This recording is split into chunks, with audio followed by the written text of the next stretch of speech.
오늘은 종교개혁 498주년 기념 주일입니다. 지금 한국교회에 다시 종교개혁이 필요하다는 말에 대해서는 반대할 사람들이 없을 것 같습니다. 한국교회가 매우 심각한 상황이고 영적인 부패와 타락이 더 이상 참을 수 없을 만큼 커져 있습니다. 어떻게 개혁하고 무엇을 고쳐야 될까요? 한 주간 묵상했던 호세아서 말씀을 보면서 우리의 삶과 신앙을 다시 한번 살펴보기를 원합니다. 호세아 선지자가 활동했던 시기가 1장 1절에 나와 있습니다. 우시아와 요담, 아하스, 히스기야가 남쪽 유다의 왕이 되었었고 여로보암이 북이스라엘의 왕이 되었을 때 하나님께서 호세아 선지자를 부르셨습니다. 이스라엘 나라도 우리나라처럼 솔로몬이 죽던 해인 주전 931년에 둘로 나뉘었습니다. 남쪽의 두 지파를 남유다라고 부르고 북쪽의 10지파를 북이스라엘 이렇게 부릅니다.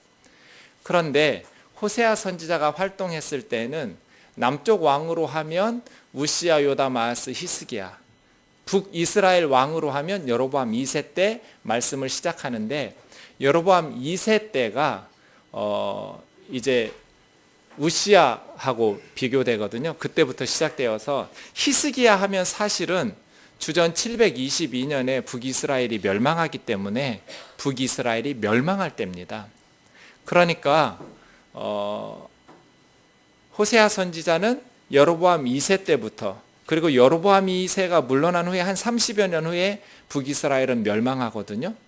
그렇게 한 50여 년간 길게 사역했던, 멸망 이전의 여로보암 2세 때부터 멸망 이후까지 하나님의 말씀을 선포한 북이스라엘 출신의 선지자입니다.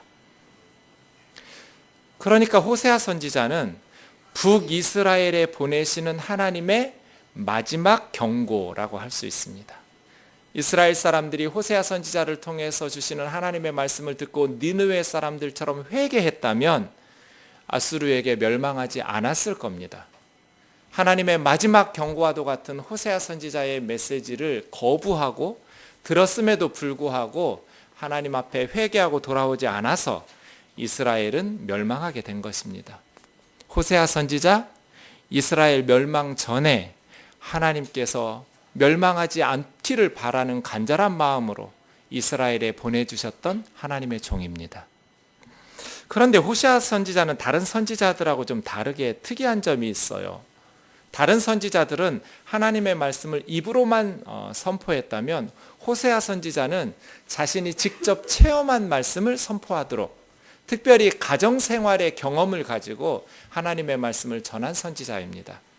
말로만 하는 것하고 직접 경험한 것을 말하는 것은 다릅니다. 그런 의미에서 호세아 선지자는 이스라엘의 멸망을 바라보시는 하나님의 마음을 자신이 직접 경험하면서 가장 잘 느끼고 전달한 하나님의 말씀의 사역자라고 생각할 수 있습니다. 하나님께서 호세아 선지자에게 특이한 명령을 하셨는데 1장 2절입니다. 여호와께서 처음 호세아에게 말씀하실 때 여호와께서 호세아에게 이르시되 너는 가서 음란한 여자를 맞이하여 음란한 자식들을 낳으라. 이 나라가 여호와를 떠나 크게 음란함이니라. 어느 날 하나님께서 호세아 선지자에게 호세아야, 너는 음란한 여인을 아내로 얻어서 음란한 자식들을 낳고 살아라. 이스라엘이 내 앞에서 크게 음란하기 때문이다. 여러분에게 혹은 결혼하지 않은 여러분의 아들에게 하나님께서 너는 사창가에서 몸을 파는 음란한 여인을 아내로 삼아서 결혼해서 가정을 이루고 살라고 하면 순종하시겠습니까? 엄청난 고민이 시작될 겁니다. 이 호세아 선지자의 고민이 하나님의 고민이에요. 하나님은 하나님을 버리고 바람난 이스라엘 백성들을 사랑하시기로 선택하셨습니다. 그 하나님의 마음을 느낄 수 있도록 호세아에게 음란한 여인과 결혼하라고 말씀하시는데, 우리 같으면 불순종할 것 같은데 호세아 선지자는 하나님의 말씀대로 순종해서 고멜이라는 음란한 여인과 결혼을 하게 됩니다. 그래서 두 아들과 한 딸, 3남매를 두고 살았는데 고멜이 남편과 세 자녀를 버리고 다른 남자와 사랑에 빠져서 집을 떠납니다. 호세아 선지자의 배신감과 분노에 치를 떨었을 겁니다. 그런데 하나님께서 또 특이한 명령을 하십니다. 3장 1절에서 3절입니다. 우리 같이 읽어보겠습니다. 시작. 여호와께서 내게 이르시되 이스라엘 자손이 다른 신을 섬기고 건포도 과자를 즐길지라도 여호와가 그들을 사랑하나니 너는 또 가서 타인의 사랑을 받아 음녀가 된 그 여자를 사랑하라 하시기로 내가 은 15개와 보리 한 오멜 반으로 나를 위하여 그를 사고 그에게 이르기를 너는 많은 날 동안 나와 함께 지내고 음행하지 말며 다른 남자를 따르지 말라. 나도 내게 그리하리라 하였노라. 자기와 아이들을 버리고 갔어요. 다른 남자 쫓아서 집 버리고 떠났는데 그렇게 나를 버리고 떠났으면 행복하게 잘 살 것이지 그 남자에게 버림받아서 노예 시장에 나온 거예요, 고멜이. 그런데 하나님께서 호세아야, 이스라엘 백성들이 나를 버리고 다른 신들을 섬기면서 그 신이 준 것인 양 건포도 과자를 즐길지라도, 건포도 과자는 매우 값비싼 음식이에요. 내가 이스라엘 백성들을 사랑하니 너도 가서 다른 남자에게 사랑을 받아서 음녀가 돼버린 네 전처를 사랑해라. 쳐다도 보기 싫을 것 같은 여자를 다시 가서 사랑하라는 거예요. 그래서 호세아 선지자가 또 노예시장에 가서 은 15세겔과 보리 한 오멜 반, 은 30세겔입니다. 우리 지난주에 박 목사님 설교에서 한 레위인 제사장이 미가라는 사람에게 제사장을 하면서 연봉이 얼마였냐면 은 10세겔이었어요.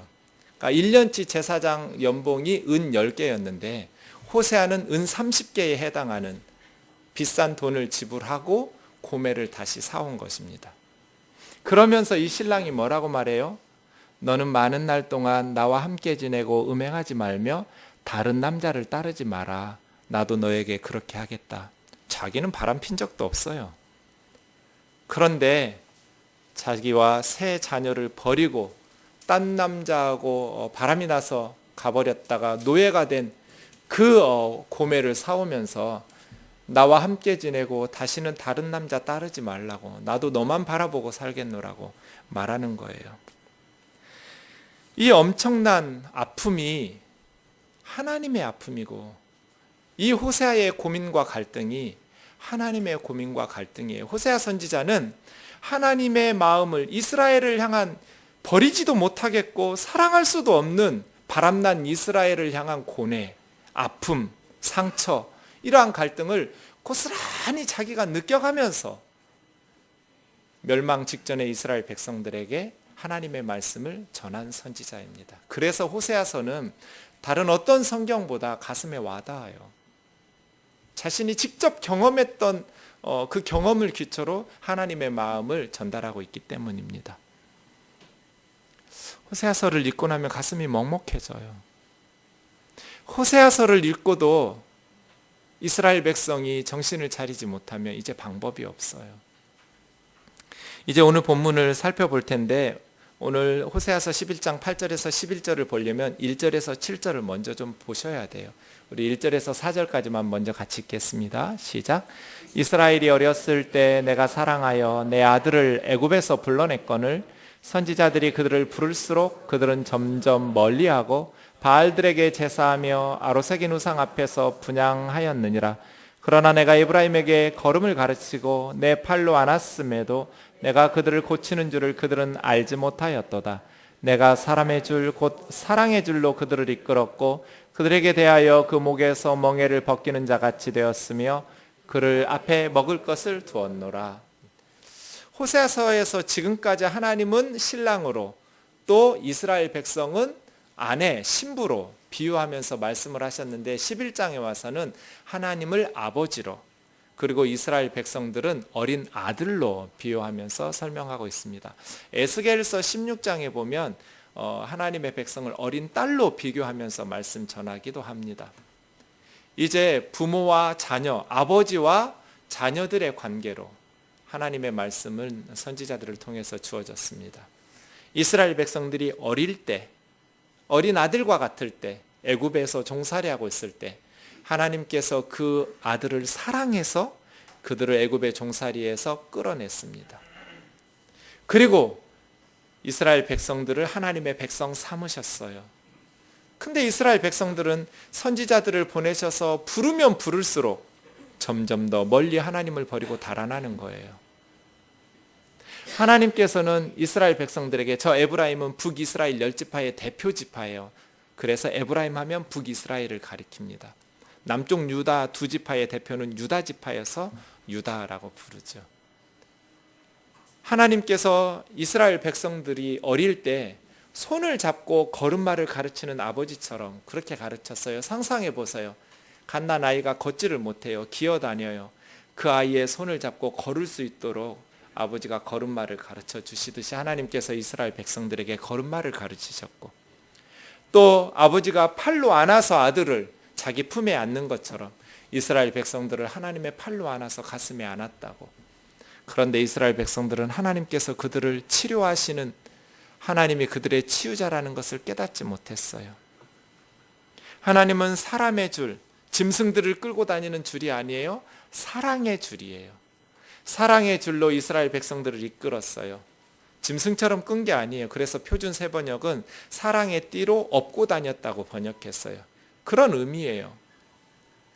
하나님께서는 사람의 줄, 곧 사랑의 줄로 이스라엘 백성들을 안고 다녔는데, 그리고 그 목에서 멍에를 벗겨내고 자유와 해방을 주셨는데 이스라엘 백성들은 하나님을 모른 척하는 거예요.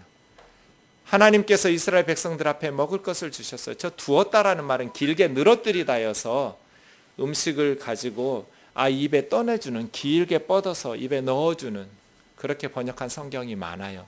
아니면 엎드려서 구부려서 그렇게 먹을 것을 그 앞에 놓아두는, 그렇게 번역한 성경들도 많아요. 1절에서 4절, 하나님께서는 이스라엘 백성들을 지극한 사랑과 정성으로 돌보셔서 키우셨어요. 부모가 자녀를 낳으면 소중하게 키우죠. 걸음마를 가르치고 업어주고 팔로 안아주고 먹을 것을 입에 떠넣어주면서 지극정성으로 보살피며 양육해요. 하나님께서 이스라엘을 그렇게 하셨다는 거예요. 그런데 이스라엘 백성들은 하나님이 부르면 부를수록 선지자를 보내셔서 돌아오라고, 우상을 숭배하지 말고 하나님에게로 돌아오라고 부르면 부를수록 점점 더 멀리 떠나버리는 거예요. 5절에서 7절이요. 같이 읽겠습니다. 시작. 그들은 애굽 땅으로 되돌아가지 못하겠거늘 내게 돌아오기를 싫어하니 아수르 사람이 그 임금이 될 것이라. 칼이 그들의 성읍들을 치며 빗장을 깨뜨려 없이 하리니 이는 그들의 계책으로 말미암음이니라. 내 백성이 끝끝내 내게서 물러가나니 비록 그들을 불러 위에 계신 이에게로 돌아오라 할지라도 일어나는 자가 하나도 없도다. 그렇게 하나님이 선지자들을 보내셔서 부르는데도 돌아오지 않으면 결국 하나님은 심판하실 수밖에 없잖아요. 애굽의 종살이에서 해방시켜 주었는데 다시 죄를 지으니 애굽의 노예 상태와 같이 갈 텐데 이번에는 아수르예요. 하나님은 북쪽에 아수르라는 제국을, 이스라엘을 침략하게 하셔서 이스라엘의 죄를 심판하신다는 거예요. 칼이 이스라엘의 성읍들을 칠 것이고 또 이스라엘이 닫아놓은 문의 빗장을 쳐서 깨뜨리면서 이스라엘 백성들을 심판할 것이다. 왜냐하면 이스라엘 백성들이 개척이라는 것은 꾀예요. 하나님의 방법, 하나님의 수단, 하나님의 계책은 뭐예요? 회개하고 돌아오는 거예요. 그러면 살았을 거예요. 그런데 이스라엘 백성들이 아수르가 쳐들어오니까 하나님 앞에 회개하고 돌아가는 하나님의 방법을 선택하지 않고 인간적인 계책으로 애굽에게 군대를 보내달라고 요청하다가 결국 아수르에게 망했거든요. 내 백성이 끝끝내 내게서 물러가니 하나님께서 부르셨어요. 위에 계신 하나님께로 회개하고 돌아가자. 선지자들을 계속 보내셨어요. 그런데 바른 말하는 선지자들은 죽여요. 이제 북쪽의 선지자들이 다 바닥이 나버렸어요. 남쪽의 선지자를 북쪽으로 보내셨어요. 그 선지자가 아모스예요. 그런데 아모스 선지자도 죽이겠다고 협박해서 내쫓아버렸어요. 북이스라엘 사람들이 축복을 전해주는 그러한 선지자들만 살려둬요. 아, 훌륭하다고, 정말 영성이 있다고. 많은 사람들이 거기로 몰려갔어요. 값싼 은혜. 회개를 외치는 하나님의 선지자들은, 하나님의 심판을 외치는 참 선지자들은 죽여요. 끝끝내 하나님께로 돌아오지 않고 어리석은 방법을 사용하다가 북이스라엘은 망한 거예요. 하나님께로 돌아가자고 외치는데 한 사람도 일어서서 따르는 사람이 없었어요. 이것이 오늘 본문 바로 앞에 있는 구절이에요. 하나님께서는 이스라엘 백성들을 사랑하는 아들처럼 걸음마를 가르치고 품에 안고 업어 키웠는데 이스라엘 백성들은 하나님께로 회개하고 돌아가자고 외치니 한 사람도 일어서서 따르지 않고 끝끝내 하나님을 버리고 우상숭배에 빠져버렸어요. 그래서 아수르에게 멸망할 수밖에 없었다는 거예요. 그 다음 8절에서 오늘 본문 11절을 같이 읽겠습니다. 시작. 에브라임이여 내가 어찌 너를 놓겠느냐, 이스라엘이여 내가 어찌 너를 버리겠느냐, 내가 어찌 너를 아드마같이 놓겠느냐, 어찌 너를 스보임같이 두겠느냐. 내 마음이 내 속에서 돌이키어 나의 긍휼이 온전히 불붙듯 하도다. 내가 나의 맹렬한 진노를 나타내지 아니하며 내가 다시는 에브라임을 벌하지 아니하리니 이는 내가 하나님이요 사람이 아님이라. 내 가운데 있는 거룩하니니 진노함으로 내게 임하지 아니하리라. 그들은 사자처럼 소리를 내시는 여호와를 따를 것이라. 여호와께서 소리를 내시면 자손들이 서쪽에서부터 떨며 오되 그들은 애굽에서부터 새같이 아수르에서부터 비둘기같이 떨며 오리니 내가 그들을 그들의 집에 머물게 하리라. 나 여호와의 말이니라. 가만 보면 하나님 말씀이 앞뒤가 안 맞아요. 7절까지는 하나님께서 이스라엘 백성들이 끝끝내 돌아오지 않아서 심판하시겠다는 말씀이었어요. 아수르에게. 그리고 11장 앞에서도 계속 하나님께서는 호세아 선지자를 통해서 이스라엘의 죄로 말미암아서 이스라엘이 멸망받을 것을 선포하셨어요. 그런데 갑자기 11장 8절에서 하나님께서 말을 바꾸셨어요. 에브라임이여 내가 어찌 너를 놓겠느냐, 이스라엘이여 내가 어찌 너를 버리겠느냐. 원문으로 보면 문법이 안 맞아요. 문장이 말이 안 돼요. 이것은 하나님의 고뇌와 갈등, 감정이 격해지면 말이 질서 있게 안 나가잖아요. 앞뒤가 안 맞고 문법도 안 맞잖아요.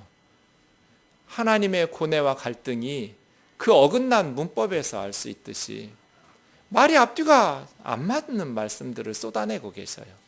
왜요?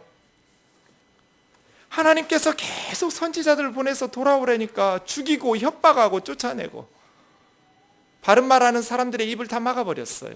권력과 힘을 가진 사람들이. 그러면서 끝끝내 돌아오지 않아요. 이제는 아수르에 의해서 심판을 받을 수밖에 없는데 이놈들 어디 한번 당해봐라 하고 고소해하지를 않고 하나님께서 너무나 괴로워하시는 거예요. 자기를 버리고 새 아이들을 버리고 딴 놈 좋아서 떠나버렸으면 미운 마음이 들어야 되는데 미운 마음이 들다가도 불쌍한 마음이 드는 거예요. 걱정하는 생각이 드는 거예요. 애증이죠. 하나님께서 이스라엘 백성들에게 지극정성을 쏟았는데 하나님을 배반하고 떠나버렸어요. 그래서 이제 공의로우신 하나님은 이스라엘 백성들을 심판하셔야 되는데 이스라엘 백성들이 심판받으실 것을 생각하니 너무 괴로운 거예요. 8절을 좀 자세히 보겠습니다. 에브라임이여 내가 어찌 너를 놓겠느냐, 이스라엘이여 내가 어찌 너를 버리겠느냐, 내가 어찌 너를 아드마같이 놓겠느냐, 어찌 너를 스보임같이 두겠느냐. 아드마와 스보임은 소돔과 고모라와 함께 하나님의 유황불의 심판으로 무너진 나라예요. 신명기 29장에 보면 소돔, 고모라, 아드마, 스보임이 하나님의 진노와 격분으로 심판받아서 무너졌다고 나와요. 창세기 14장에 보시면 전쟁이 나와요. 아브라함의 조카 롯이 소돔으로 이사간 후에 소돔 왕이 전쟁을 치르죠. 그때 5나라가 함께 북아람의 그돌라오멜과 함께 전쟁을 했어요. 소돔, 고모라, 아드마, 스보임, 소알. 이 5나라가 하나님의 유황불의 심판을 받는데 그 중에 소알이라는 도시는 작다는 뜻이거든요. 작은 도시 국가는 살아남았어요. 왜냐하면 롯이 산으로 도망가라니까 산에 가기 전에 자기가 불타 죽을 것 같아서 저 성읍 소알은 작으니까 용서해달라고 나 저기로 도망가겠다고 해서 소알은 하나님의 심판에서 살아남았거든요. 그러니까 아드마와 스보임은 소돔과 고모라와 함께 하나님의 심판으로 멸망했던 나라들이에요. 그럼 다시 8절로 오시면 내가 어찌 너희를 소돔과 고모라처럼 포기하고 버려둘 수 있냐는 거예요. 내 마음이 내 속에서 돌이키어. 이 돌이키어라는 단어가 하파크라는 말이 좀 특이한 단어예요. 대개는 돌이키다, 리턴, 턴할 때는 슈브예요. 슈브. 근데 저기는 슈브가 아니에요. 돌이키다라는 의미가 아니라 뒤집어 엎어졌다는 뜻이에요. 전복이에요. 하파크. 이 하파크라는 단어가 창세기 19장에서 소돔과 고모라 멸망할 때 24절, 25절에서 나왔어요. 창세기 19장 24절, 25절에 보면 하나님께서 소돔과 고모라에 유황과 불을 비같이 쏟아내렸는데 그 소돔과 고모라 성의 들과 성에 거주하는 백성과 땅에 난 모든 것을 엎어 멸하셨더라. 저 단어가 하파크예요. 엎어 멸하셨다. 뒤집어 엎는 거예요. 위에 있는 것을 밑으로, 밑에 있는 것을 위로. 고속도로를 달리는 자동차가 전복된 거예요. 근데 고속도로가 아니라 하나님 마음에서 전복 사건이 일어나 버렸어요. 이스라엘 백성들이 죄를 지었으니까 심판하셔야 돼요. 아수르를 통해서 심판하시는데 하나님 마음이 뒤집어졌어요.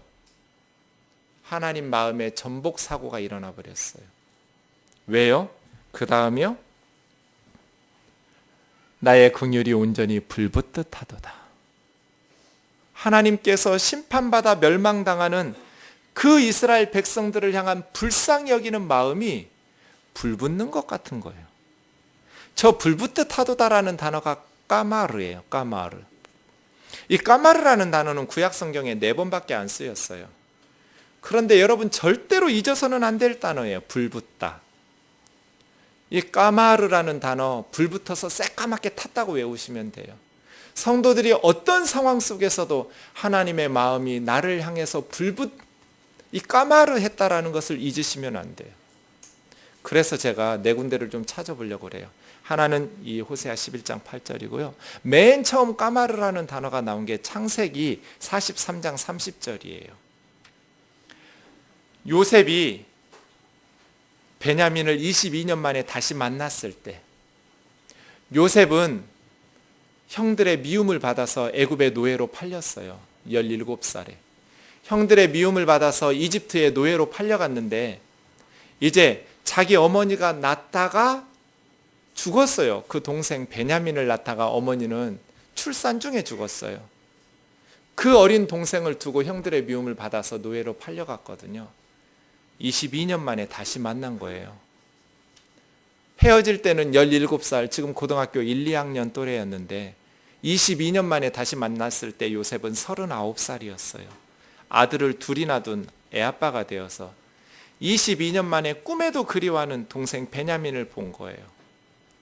그때 요셉이 아우를 사랑하는 마음이 복받쳐 저게 까마르예요. 불붙었어요.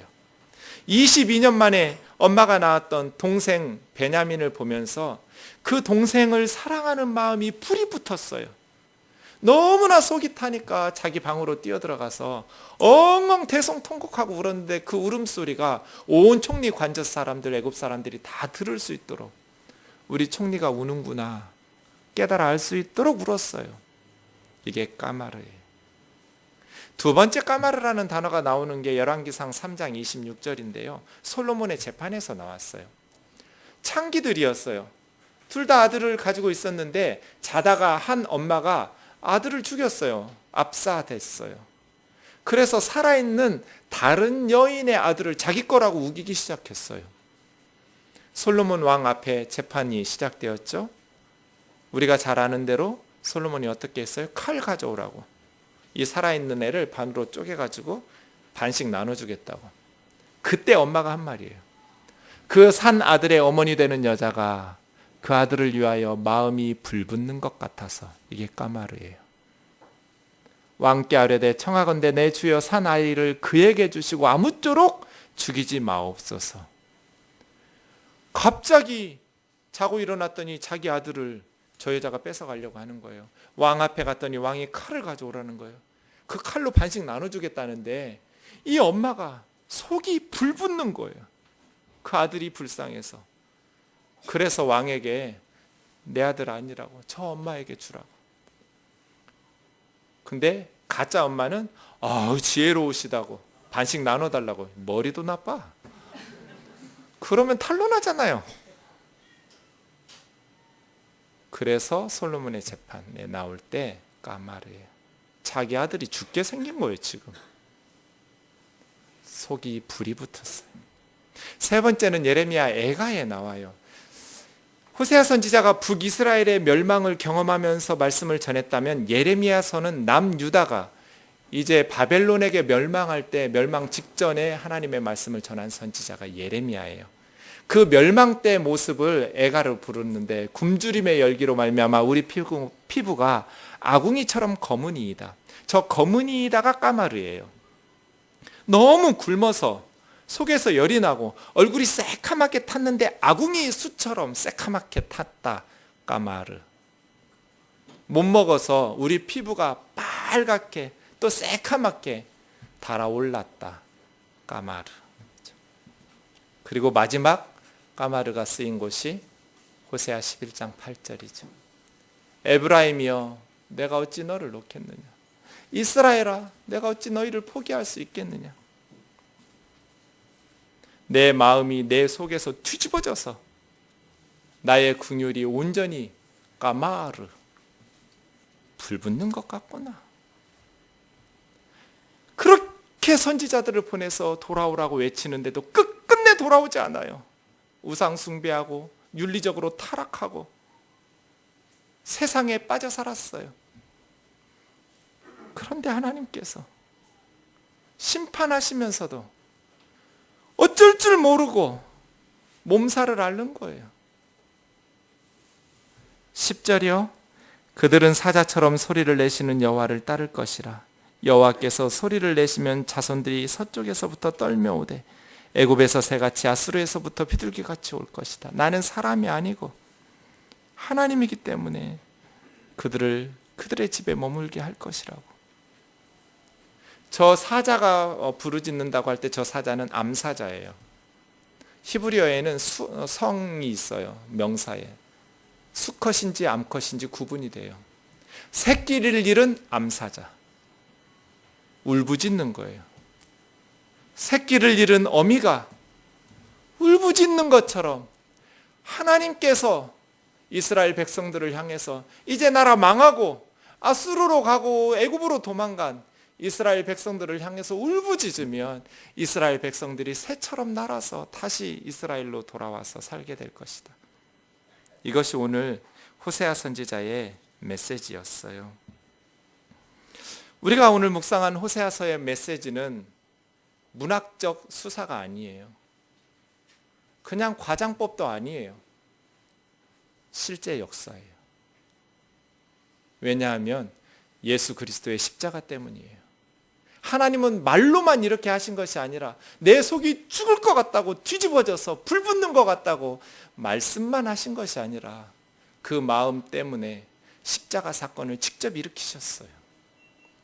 호세아라는 이름은 구원이라는 뜻이에요. 예수의 이름도 구원이란 뜻이에요. 하나님께서는 하나님의 백성을 구원하시기 위해서 예수 그리스도를 십자가에 내어놓으신 것이죠. 가끔 목회하다 보면 하나님이 자기를 잊어버린 것 같다고, 자신은 하나님에게 버림당한 것 같다는 말을 들을 때가 있어요. 그럼 저는 멱살을 잡고 따지고 싶어져요. 말 조심하라고. 하나님이 우리를 버리지 않으시려고 무슨 일을 하셨는지 아느냐고. 예수님이 우리를 포기하지 않으시려고 무슨 고난을 당하셨는지 알고나 하는 소리냐고. 엘리 엘리 라마 사박다니. 나의 하나님 어찌하여 나를 버리시나이까. 예수님은 우리를 버리지 않으시려고 십자가에서 하나님에게 버림을 당하고 저주를 받고 심판을 받았는데, 버림당한 느낌이 들 수 있지만 하나님 우리 버리고 싶지 않아서 예수님을 십자가에 내어주셨는데 하나님께 버림당한 것 같다고 쉽게 말하지 말라고. 어떤 상황에도 성도들은, 심지어 우리가 이스라엘 백성들처럼 죄짓고 절망 가운데 심판을 받고 있을지라도 하나님의 마음이 우리를 보시면서 그럴 줄 알았다, 고소하구나, 이런 마음이 아니라 불쌍히 여기는 마음 때문에 속이 까마르 불붙는 것 같아서 우리가 돌아오면 다시 새처럼 날아와서 하나님의 집에 머물기를 원하시는 그 하나님의 말씀을 붙잡기를 원합니다. 하나님은 우리 버리지 않습니다. 버림당한 것 같이 느낄 뿐이에요. 제가 15살에 수술하고 하나님 앞에 물었어요. Why me? 왜 나냐고. 내가 무슨 죄를 그렇게 많이 졌냐고. 그랬더니 하나님께서 동문서답하셨어요. 네가 울고 있을 때 나는 울고 있는 너를 안고 통곡을 했다. 이사야 41장 10절을 찾아보거라. 이사야가 41장까지 있는지 몰랐어요.